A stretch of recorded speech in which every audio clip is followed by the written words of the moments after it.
And we are live. This is UFC on Fox 28, Stevens versus Emmett.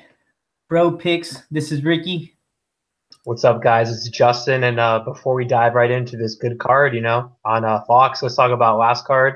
We had a good main event, with Cerrone versus Yancey, and yeah, man, it was a good fight for how long it lasted. But I told you, man, I'm not sold on Yancey. I think the guy's a pretty good fighter, but he dies, bro, like in every fight, and I felt like it was a kind of a close fight either way. But hey, man, Cerrone got that knockout, and we'll see what happens next. Yeah, man, you were totally right, bro. I should have listened to you. It was a quick. He does get hurt a lot, man. It was a quick turnaround. Like everything was just like there was too many red flags, and I didn't. And it was a bad bet.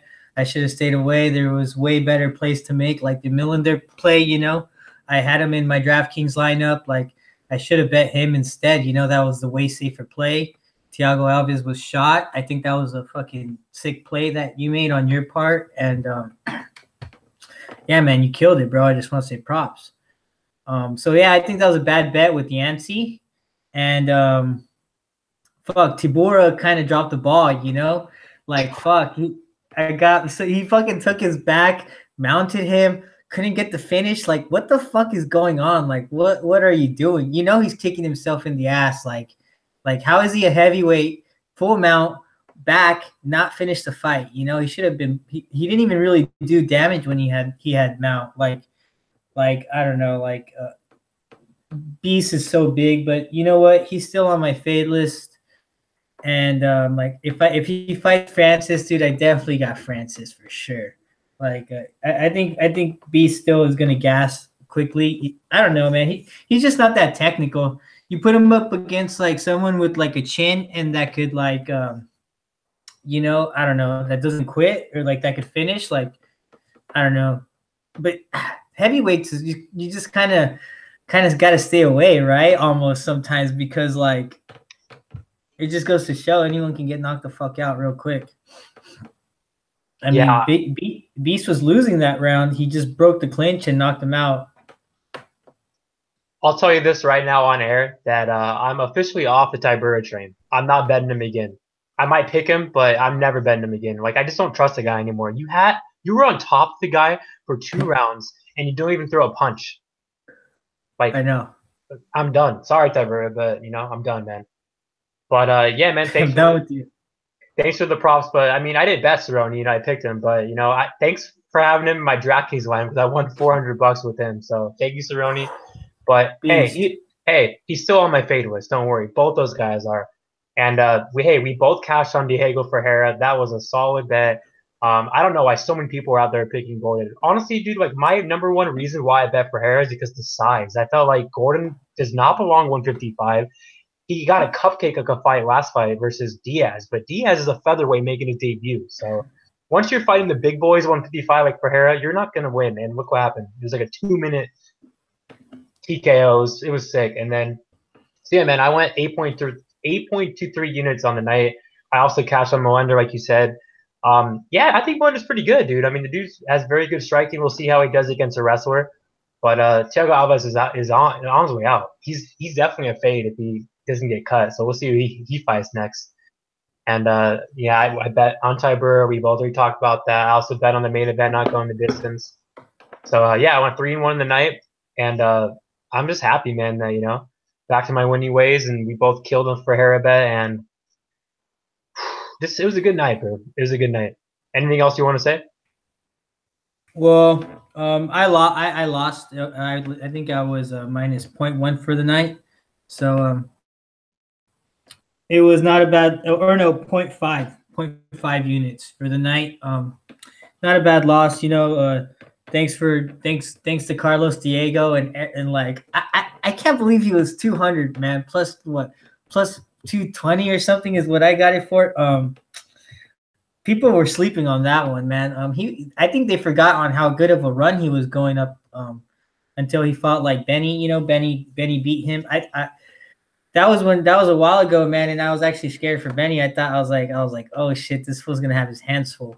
But Benny neutralized him anyway, and he was legit, man. And he finished him, and that was epic finish. Like he pretty much he made it look easy out there, man. Right or no? Like and then at the end when he had his back behind his back and just pounding his fucking face.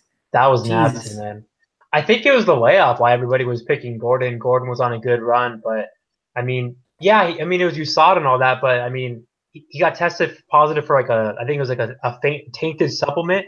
And you see the guy on Instagram, he was still looking in solid shape. So I think people were expecting him to look like Belfort, like a dad bod Belfort, but he looked in very great shape. And hey, Gordon might do good at 145, but like I mentioned in the video, Gordon does not belong 155, and that's what happened. So we'll see what happens with him next. But I think Carlos Ferreira is going to be a top 15 guy. He's a beast, man. He is legit. I hope he fights Gilbert Burns because that's probably a max bet. All right, guys. So the first fight of the night, we got Albert Morales versus Manny Bermudez. We got Bermudez who's undefeated, making his debut.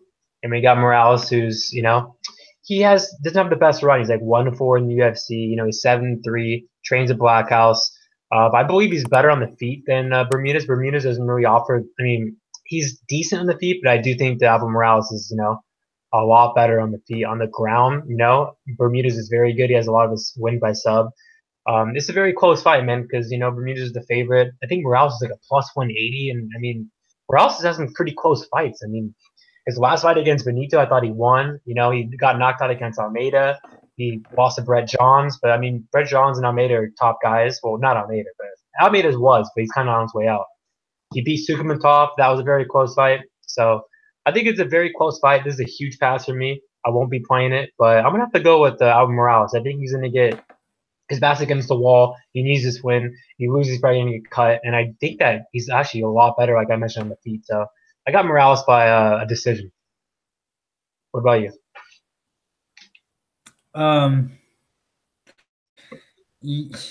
Just because of the octagon experience, but I mean, like, he's I don't know. He's kind of on a skid. I don't know much about the other guy, Manny Bermudez. So I'm just going to have to go with Albert Morales, but I have no confidence in this play at all, and Manny Bermudez could easily win, but I don't know. It's a whole different game when you get into the UFC. We'll see. When people come into the UFC undefeated, like I don't know, it's kind of I'm not that impressed until I see them win some fights in the UFC, but we'll see. He could be legit. I don't really know much about him, but I got Alex Morales as well. But it's a huge pass. Next fight, we got Alex Perez versus Eric Shelton. I think Eric Shelton he looked pretty good in the in the Ultimate Fighter, but I don't know, man. It just doesn't seem like he's getting into form in the octagon because I don't know. He's losing some close decisions. Like he won against Janelle Luza, but I don't know. It wasn't too impressive.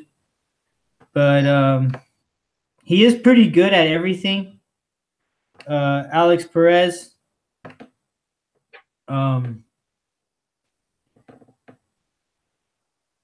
He's still he's coming off of the Contender Series, and he had one fight, second round submission. I'm probably gonna have to go with Alex Perez, man. What about you? Yeah, I got Perez too, man. I think Perez is, way better on the mat. I think on the feet it's gonna be close, but Shelton, dude, the guy gets in so many close fights. It's like he almost wins the fight, and I just don't trust the guy. I mean, I do think that, he has what it takes to be in UFC, but Alex Perez is hungry. The guy trains with Team Oyama, and I mean, those guys over there are very good. Trains with Trito Vera every day. I mean, his ground game's legit. He has a lot of wins by sub. I just think he's going to catch Eric Shelton in the scramble and tap him out. So I got Alex Perez by submission. Like I mentioned, on the feet, it's close, but Perez actually has the size advantage too. He's actually fought a bantamweight. And Perez is no slouch, dude. This kid is going to, in my opinion, going to make some waves in the division because this kid's ground game is legit. So I got Alex Perez as well. So next fight, we got Ronnie Yahya versus Russell Doan. This is another pass for me, but yeah, I'll be picking Yahya to get the win. I think that, he's levels above on the ground, on the feet. It's close, but I don't think Russell Doan is that good. I think, he's on his way out. I feel like The guy just drops the ball so much. I know he got to win last fight against Quack, but let's be honest, Quack's not really UFC material. So, and I know Ronnie Yahya, came off a pretty disappointing loss versus Joe Soto. Pretty back and forth fight. But Ronnie Yahya has a really good ground game. He definitely has one of the best ground games in the division. So I think Ronnie Yahya is going to go out there, take him down, and get a submission. What about you? Yeah, man, I'm gonna have to agree with you. I just think Ronnie's ground game is gonna be a little too much for him. As long as he doesn't gas, I think he should be good. But it's a huge pass for me as well. But I got Ronnie Yahya. All right, next fight, Marcin Prachino versus Sam Alvey. You already know what I think about Sam Alvey. I don't think he's a good guy, but I just don't think his volume is that great. You know what I mean? Whatever. Like he's not, and it's like he just relies on his counter punches a little bit too much. So and in a counter punch, that's like, and like his volume is not great. He's a counter puncher, so the fight can be a little bit boring too. Just like his fight against Elias, that was like one of the most boring fights ever. So he's just not enough volume for me. He's a pretty one-dimensional fighter. He's got good takedown defense against the cage, and he hit that standing guillotine before, but that's about it. Kind of old school if you ask me. And I'm gonna have to go with Marcin Prachino to win on his debut. Sorry, Alvey. What about you? Yeah, this is actually the closest fight on the card, in my opinion. I've been going very back and forth in this fight. I watched tape on Prachino, and to be honest, I'm not impressed. I don't think the guy is that good. He looks like Jocko, but he definitely doesn't fight like Jocko. And Sam Alvey, he's a nice guy, but he has a pretty good record in the UFC. But the dude is just, he doesn't throw. He has a good chin. I'll give him that. He has good takedown defense. That spicy sub was pretty legit. I'm not gonna lie. But the guy just, like I mentioned, just doesn't throw. When he throws, yeah, he has power, but I mean, which Alvey's going to show up? You're going to be surprised in my pick, but I'm actually going to go with Sam Alvey by a split decision. I think that this is going to be a very, very close fight. And the tape I watched, Poncino, I'm not impressed, so I'm going to have to go with Alvey. Both these guys are fighting at 205. They're both middle. Yeah, the fight's at 205. They're both middleweights too. Prachino's not a natural light heavyweight, so. But yeah, man, I'm gonna go with Alvey. I think Alvey has a dad bod. He does, but he definitely has the power. And I'm not confident. I'm definitely not gonna be playing here, or I'm not gonna have him on DraftKings or anything. But I just think fight at 170 if he got his shit together. Yeah, I don't know about that. he's pretty big, dude. He's a big dude. He's chubby. How tall is he? He's big though. That's what I'm saying. He's chubby. But he has mass. He's not ripped, bro. No, but he's big. So, but he can probably lose a lot of fucking fat. But my thing is, I think he's gonna stuff the takedown and just, I think he's gonna land more than Prachino. So I got Sam Alvey, but I'm not confident at all. So please don't tell me on that, because I usually always fade Sam Alvey, but I don't think Prachino's good. So next fight we got Ben Saunders versus Alan Jouban. Oh God. If you guys know me, I'm a huge fan of Alan Jouban, and I think this is a pretty good matchup for him. He doesn't have the best chin, but the Nico Price stoppage, I think it was a little too. I think it was kind of a bad stoppage, but I still think Price would have got the TKO. But Ben Saunders is done. Court McGee was hurting him in the third round. I mean, come on, dude. So it's a little weird though, this fight, because they both train with Eddie Bravo. So I mean, I feel like this might be like a staring contest for a little bit. But I still have to give the edge to Jouban. Even if it hits the mat, I think Jouban can get right back up. And on the feet, I feel like Jouban is just so much of a better striker, more technical, more power, better chin. I feel like too. Ben Saunders is better in the clinch. I'll give him that. But I mean, I think if Jouban's chin is not completely done, I think he wins this fight. But I mean, if it is, then he's gonna get knocked out. But I got Alan Jouban by a first round KO. What about you?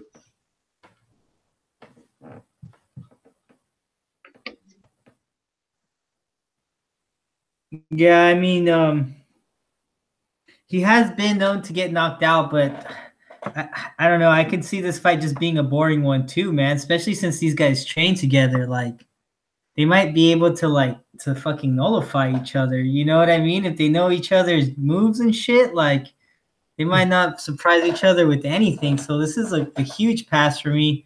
But I'm just gonna have to go with Jouban because I do think he's got the better striking. This is what's really gonna come into play. He's just got to put that killer instinct on, and he's got to kill his training partner. You know what I mean? But I don't know. I can easily see it being a weird fight, being kind of a boring fight. Maybe even going to maybe just like Jouban getting. I think Jouban might get the decision because like it's just like the thing I say. It's like when you train with them, like you kind of know his moves, you know. So like I don't know. That's kind of weird for me. We'll see what happens with that fight, but I got Jouban with the decision, just because I think they're gonna know each other's moves. I don't know if, but Killer B has been knocked out, so I mean they could easily finish each other too because they both have weak chins, so that can easily happen as well. If it's a brawl, I mean, damn, actually my favorite Killer B. That's what I'm. Well, I don't know, man, because like if Killer B is also dangerous in that clinch, you know, he's got that clinch. His knees are fucking nasty. His guard is very dangerous, but is a very 10th planet guard. So and Jouban trains at 10th planet, so he's gonna come prepared for Killer B's guard, you know. So like you said, if he does hit the mat, I think it's gonna be because Killer B is gonna probably try to pull guard or something, or maybe I'd be surprised if he gets the takedown. But if he gets a takedown, Jouban will probably be in a little bit more trouble. But if Jouban lands in Killer B's guard, I think he'll be fine. I think he'll be prepared. And Jouban, I think he's got good enough grappling to get back up, like you said. I don't think he's going to want to stay down there for too long. And probably outstrike him for the win. He needs to fight smart for sure. I don't know what's up with him, man. I think Nico was just probably too fast for him or something because like he fought smart against Perry. He just needs to fight like that against everybody, you know? That was a hard shot that Nico landed on him. I mean, dude, you heard that shot. That was a good shot, man. Yeah. All right, man. So we both got Jouban. All right, man. So, next fight, we both got Jouban. Next fight is we got a chick fight. We got Maria Moroz versus Angela over the hill. She's Angela Hill's all right. You know, I don't know why she's a favorite. In my opinion, I think Maria Moroz should be the slight favorite in this fight. I think she's a more technical striker and a more technical grappler. Angela Hill might have the more athleticism though. She is fucking tough. Her fight against Jessica Andrade was pretty impressive, even though she lost. She's kind of like Gustafson, known for like the loss. You know what I mean? Like you know, Gustafson's so like known for his loss to John Jones in DC. Angela Hill, in my opinion, in my eyes, is known for her loss against Jessica Andrade because like because she showed a little bit of heart and some toughness. But that's all I see really. I think she's a good striker, good jiu-jitsu, but it's just good. I do think Maria is a little bit more technical.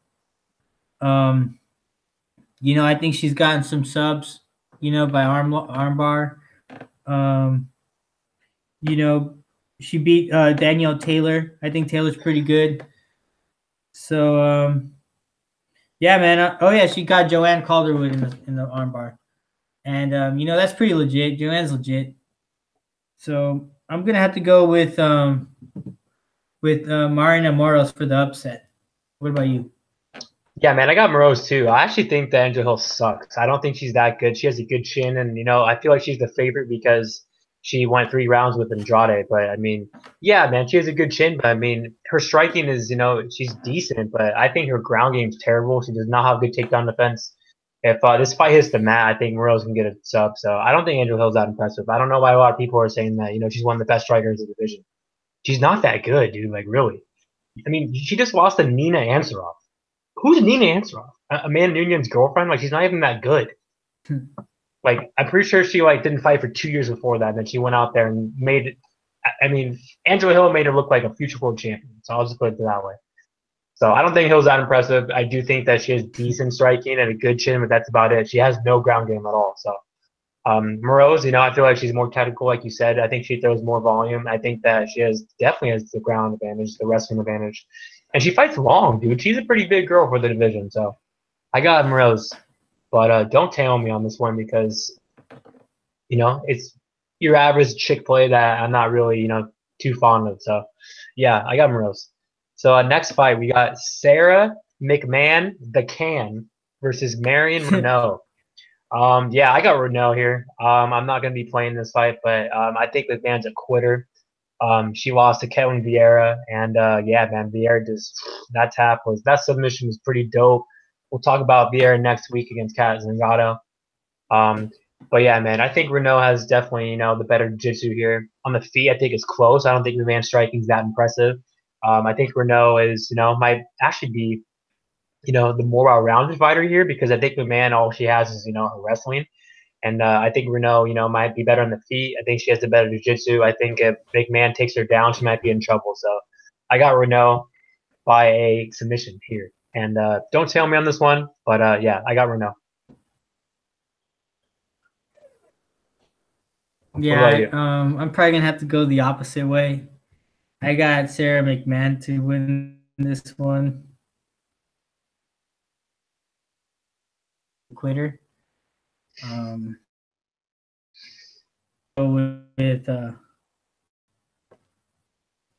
With Sarah McMann, I just don't think Reneau is going to have enough to make her quit. I think McMahon's going to probably be able to bully her in the octagon and get that win. Next fight, though, excited about is Barao. Him off of I don't know, in my opinion, especially after the TJ loss, he hasn't really looked the same. I would actually say after USADA, he hasn't really looked the same. He just, lost to Stevenson. He was a split decision to Felipe Nover. He should have ran through him. In my opinion, he should have ran through Felipe Nover because that was a gimme fight, and even then he didn't look good, man. He was triggered. He was scared. Again, I remember thinking that he would have been a good underdog play. I think, and I'm pretty sure I bet on him. And I remember watching the fight. I was upset because he wouldn't throw either, and he lost. The only reason why he won the first round is because it was like a weird scramble like a weird leg lock scramble where Aljo ended up going for a leg lock when it wasn't really there, and Hennon was able to get on top, and I think that's what got him the round. He got kind of lucky, and then after that, Aljo fucking lit him up striking, man. He made Aljo look like a world-class striker, and probably gave him a little bit of overconfidence because then you saw what Marlon Moraes did to Aljamain Sterling afterwards, kind of put him in his place when he fought a real striker. What I'm trying to say is that Renan Barao is not the same Renan Barao. Brian Kelleher, in my opinion, he's in his prime, looking good. He just had was very impressive, where he knocked out Damian Stasic. It was in my opinion, he was winning that fight. It wasn't really that close. I don't know why a lot of people are shitting on him, but whatever. I think he's good. I think he's definitely good enough to beat Barao. in his current form. I think he's got the better striking right now. He's got the more volume, and I think the volume is definitely what's going to be a key factor in this fight, and for sure get him the decision. And he's got those nasty guillotines. The only thing Barao has, he has those body lock takedowns. So the guillotine's not really there. But I think if Kelleher was able to, he's pretty good at scrambling, and I think he'll be able to get Barao back, Barao on his back, or with the guillotine threat. He's able to get back up with those pretty well. I think his sub with Marlon Vera is like whatever. Marlon Vera's jiu-jitsu is very underrated. He got him with the Kimura trap armbar. Kelleher did the right thing. He stepped over, but Vera got inverted and was able to finish the armbar pretty legit, man. I don't know. I just think Brian Helliger got caught in that situation. I still think it was a fight before then, and I think he has way more volume, and that's going to be key to winning this fight. Barao doesn't even have a round in him anymore. I think he's going to gas quick, and Kelleher is going to pick it up, and I'm going to have to go with Kelleher for the win, dominant decision. What about you? Did you say that you had a max bet? Yeah, I got a max bet on Brian Kelleher at plus 135. Surprised the line hasn't moved, whatever, man. I'm excited to see how the fight goes on Saturday. Yeah, man, I got 4 units on Kelleher as well at plus 135, and I think it's a very good matchup for him. A lot of people, like you said, are shitting on him, saying that, it was a war, back and forth fight with Damien Stasak or whatever. That was a beatdown, dude. He beat his ass in that fight. So anyone that wants to talk about that fight and say, dude, he was getting his ass kicked, then come talk to me, because you guys don't know anything. I think Kelleher's pretty good, man, and I think Barao, in my opinion, is done. I don't think he's good anymore, man. I think he's garbage. The dude used to be good, man, but the dude he's a shell of himself now. He doesn't even throw. Mm-hmm. And the way you beat him is you pressure him, you back him up against the fence. That's Kelleher's style, dude. That's what Kelleher did against Damien. That's what he's gonna do here. He's so much better on the feet, more power, better boxing. I feel like, he actually throws a lot more, unlike Barao.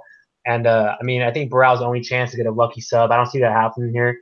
Kelleher has 4 losses by sub, so a lot of people are saying he's going to get tapped out. Yeah, he got tapped out against Cheeto, and then, the last sub before that was in 2014. I don't think people know this, but Kelleher was on a 7-fight winning streak before he went in the UFC. He beat Julio Arce twice. Julio Arce is a featherweight, and the dude's good. He just won his debut. He also beat Andrei Sukhimatov. The dude tapped out Yuri Alcantara, like you mentioned, a very good guillotine, but I think he should keep this on the feet, which he's going to. And, just outbox him. You have a way better striking, in my opinion, now. And, yeah, man, Barao was, used to be a good fighter. But like you said, post-USADA, after the second TJ beating him, the dude's not the same. When he beat Mitch Gagnon, he didn't look good in that fight. He looked terrible against Aljo, in my opinion. Aljo only lost the first round because he fell. And then, went for that, that heel hook like you mentioned. And then, dude, he made Aljo look like a future world champion. When Aljo hurts you on the feet, that's embarrassing because Aljo does not have any power at all. The dude hardly even throws. And he hurt him on the feet. What do you think Kelleher's going to do? And also, like we talked about the other day, Kelleher trained with Aljo. So I feel like that's going to be a huge advantage. Aljo knows everything that happened in that fight. He's going to help Kelleher out. And I think Kelleher's legit. I think he's a top 15 guy. I don't think he's the future world champion. But when you go out there and knock out Damien Stasiak, and right before that, Pedro Munoz had a very close decision with him. He couldn't even knock him out. that tells you something right there. That Kelleher's stand-up's legit. So I got Kelleher. Yeah, I agree. I got Kelleher by a finish. I think he's going to go out there and end Barao. And, lots of people out there, max bet and Barao, I don't see it. Maybe, 5 years ago when he's fighting some can. But, now I don't think so. So I got Kelleher all day here. It's a good spot for him. If this was Teruto, I wouldn't be playing it. I'd probably be picking Teruto if I wouldn't be betting him. But this isn't a jobber. Kelleher is good. So next fight, we got Mike Perry versus Max Griffin. Yeah, I got Perry by KO all day here. But I will mention that Max Griffin is not a jobber. A lot of people are saying he is. I don't think he is. I think the dude can crack. He's definitely a brawler. You saw the fight with, Zaleski dos Santos. he actually looked pretty good in the second, third round. He actually dropped Santos. He almost died in the first round though, but dude has a chin. He's only lost to him and Colby Covington. I mean, you know Colby Covington's a beast. We already know that. But I think Perry's just too much for him now. I think Perry, hits harder, has a better chin, faster, more tools in the feet. And he actually has the wrestling advantage too, but he's not going to take it there. So I got Mike Perry by a first round KO. But I won't be surprised if Max Griffin makes it a fight. What about you?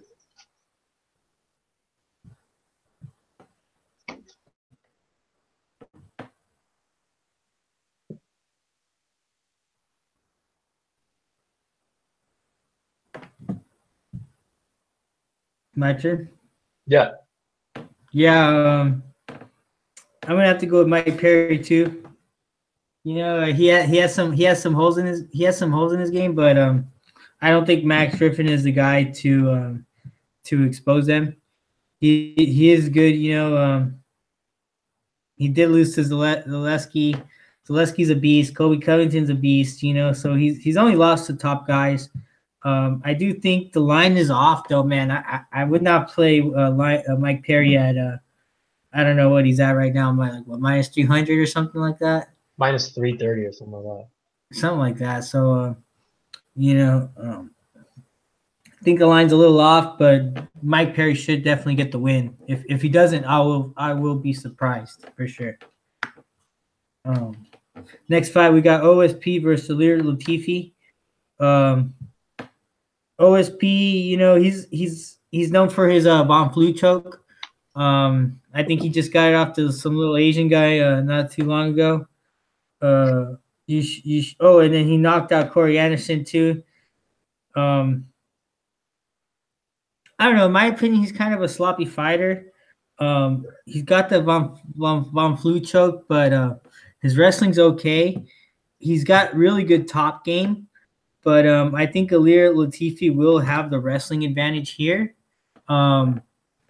OSP is probably going to have the striking advantage. He's taller, he's longer. He has those hard shots. So I think if he keeps it standing, he's gonna he can use his wrestling to keep it standing. But I don't know, man. He's kind of awkward.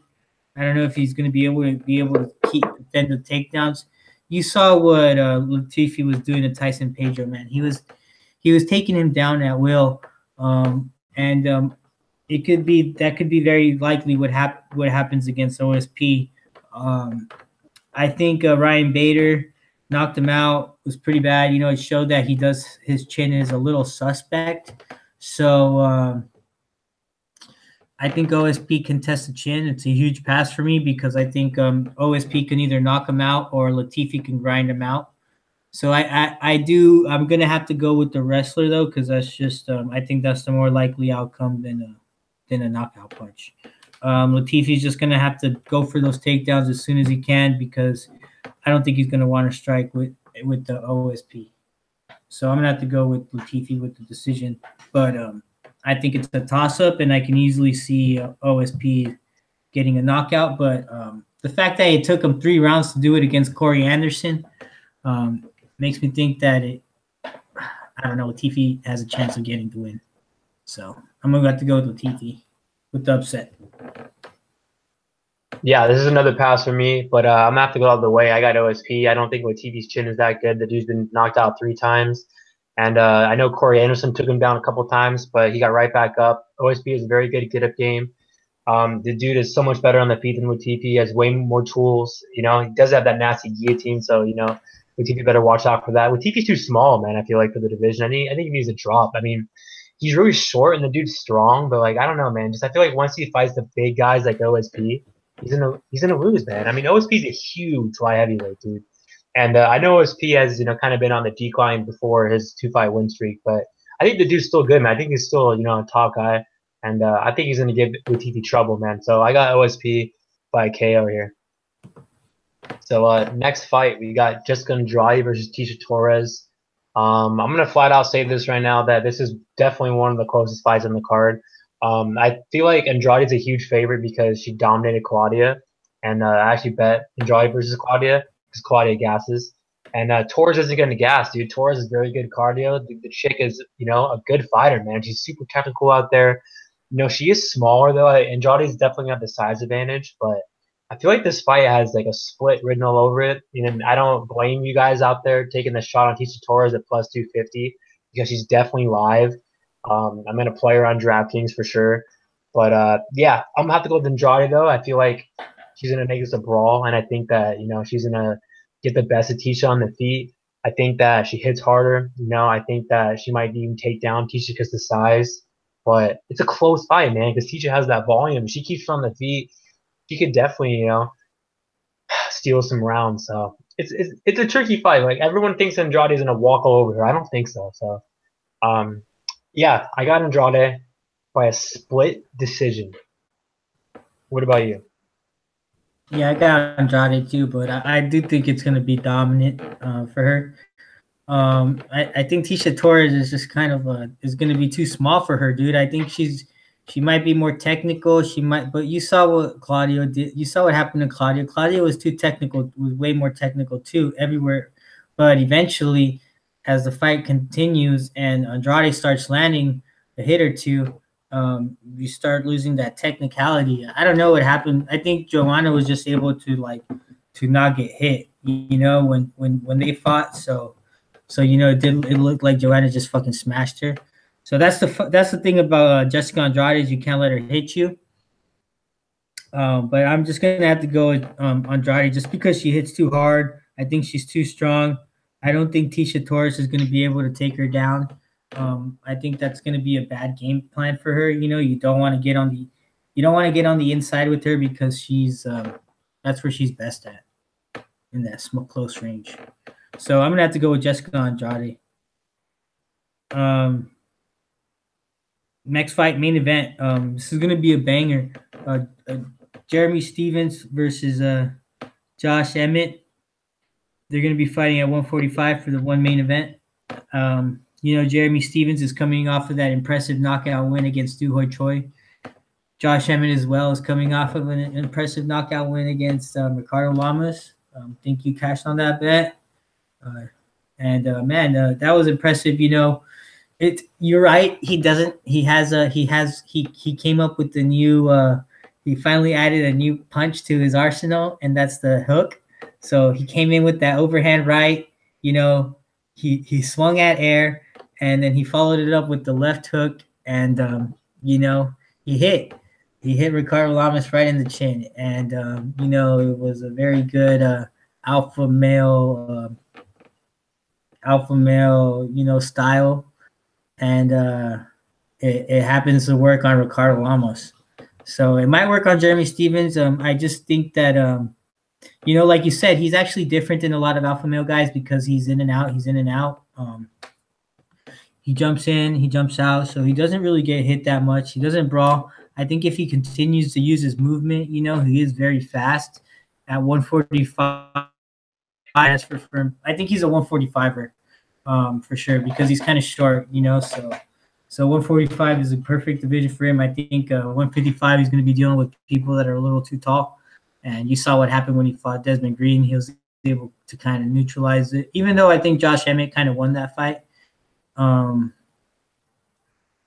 I still think 145 is a better division for him. Stephens, though, is a very inconsistent fighter. You saw what happened against Frankie Edgar. He has some holes in his grappling. And I think Josh Emmett trains with some of the best grapplers in that division. So I'm hoping he has that in his back pocket. So yeah, man, I'm gonna have to go with you, and I'm gonna have to go choose with Josh Emmett to get the win. But I do think it's gonna be a close one because I'm not gonna bet. I think I'm just gonna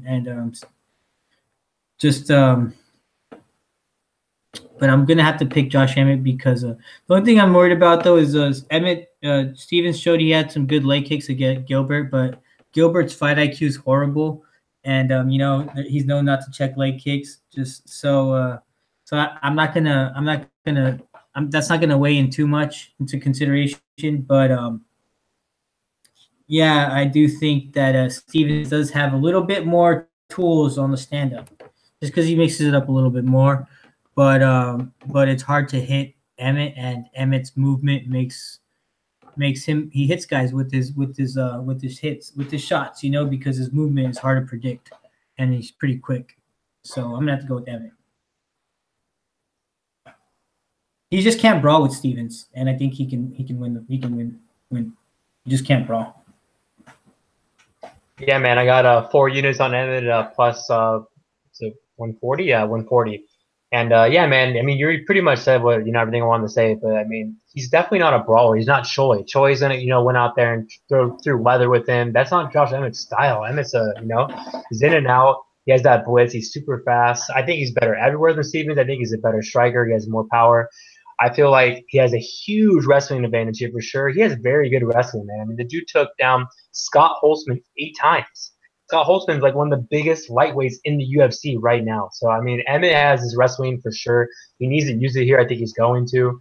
I think he can grind out Jeremy Stevens. I think the only edge Stevens has is that, he's been 5 rounds, but I think Emmett's going to finish him.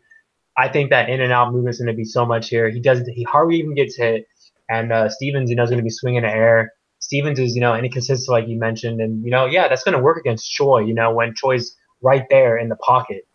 And Choi landed some pretty good shots in Stevens too, man. So, and who Stevens beat? I mean, he's beaten, Dennis Bermudez, who has the worst chin in the UFC. He's beaten Barao, who's garbage. He's beaten Melendez, who's, I'm pretty sure, in a retirement home right now. And he just beat Choi, who just came off a Cub Swanson beatdown. I actually bet Choi there, but I mean, Choi's a brawler. I mean, that's not what you want to do. You don't want to brawl with Jeremy Stevens, but Josh Emmett's not a brawler. When has he ever brawled? He's in and out, and I feel like the speed's going to be huge here, man. I mean, Josh Emmett is a lightweight fighting a featherweight. The dude is short, but the dude's huge, and he's jacked, and he's strong, man, as shit. So I think Emmett's going to ragdoll him on the ground. I think he's going to hurt him on the feet, and I think wherever the fight goes, Emmett's going to get the win. So I got Josh Emmett here all day. I got him by a finish. And for all you Jeremy Stevens bettors out there, I'm sorry, we're going to lose this bet. So I got Josh Emmett. So, all right, guys, we are done. For my plays, I got Josh Emmett and Brian Kelleher. And I believe you just have a max bet on Kelleher. Right? Yep. All right, guys. We'll see you guys next week for UFC 222. Later, guys. Yep. Peace.